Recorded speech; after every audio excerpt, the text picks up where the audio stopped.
সবকিছুর ভিড়ে নিজেকে একদম হারাই ফেলছিলাম। তো আজকে আমি আমার নিজেকে ফিরে পেতে চলে যাচ্ছি প্রকৃতির সান্নিধ্যে। তো চলেন যাওয়া যাক।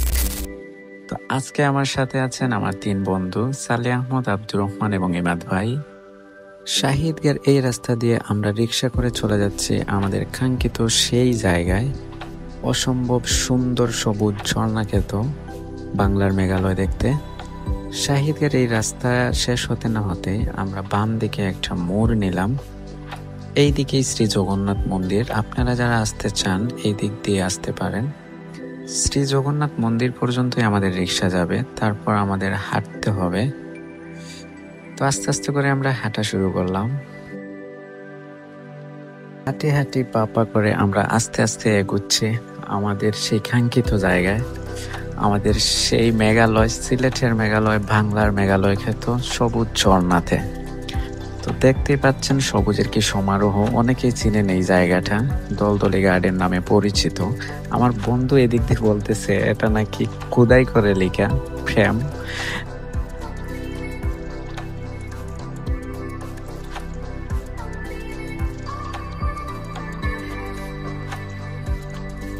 হাঁটতে হাঁটতে ক্লান্ত হয়ে পড়ায় এক পর্যায়ে ভাবলাম এই জায়গায় একটু বিশ্রাম নেই। তারপর আবার হাঁটা শুরু করলাম। সবুজের এই জার্নিতে আমরা আপনাদের দেখাবো এক অসম্ভব সুন্দর সিলেটের মেঘালয় খ্যাত সবুজ ঝর্ণা। অবশেষে আমরা মেন রোডে চলে আসছি। মেন রোডের দুই দিকে দুইটা মোড় আছে। আমরা সাধারণত ডান দিকে যাব। ফ্যাক্টরি দেখতে পাচ্ছেন, এই ফ্যাক্টরির পাশ দিয়ে আমরা চলে যাব আস্তে আস্তে করেই। তো অবশেষে আমাদের কাঙ্ক্ষিত সেই সুন্দর জায়গায় চলে আসছি। And finally look at this view bro. এই জায়গাটা ভিডিওতে না যতটুকু দেখছেন, কাছ থেকে দেখতে ৩ গুণ সুন্দর।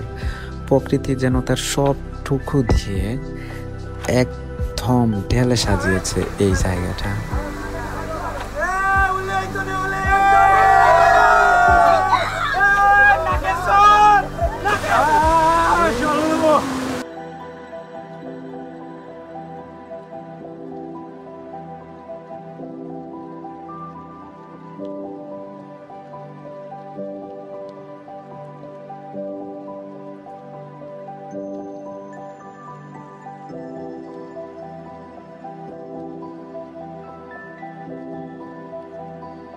এখানে আসার পর এই ছোট ছোট বাচ্চাগুলো আমাদের সাথে একদম মিশে গেছিল। মনে হয়েছিল যেন আমাদের সাথেই এরা এসেছে। খুব সুন্দর মিশুক এরা। আমাদের সাথে কোষ গল্প, হাসি ঠাট্টা কত আমেজ না করেছে। তো প্রায় ভিডিওর শেষের দিকে চলে আসছে। আপনারা যারা এই জায়গায় যেতে চান শাহিদগা করে যেতে পারেন।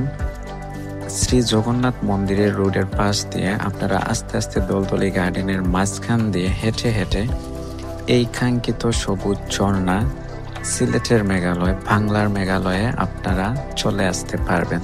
তো আজ এই পর্যন্তই শেষ। দেখা হচ্ছে নেক্সট ভিডিওতে। আল্লাহ হাফিজ।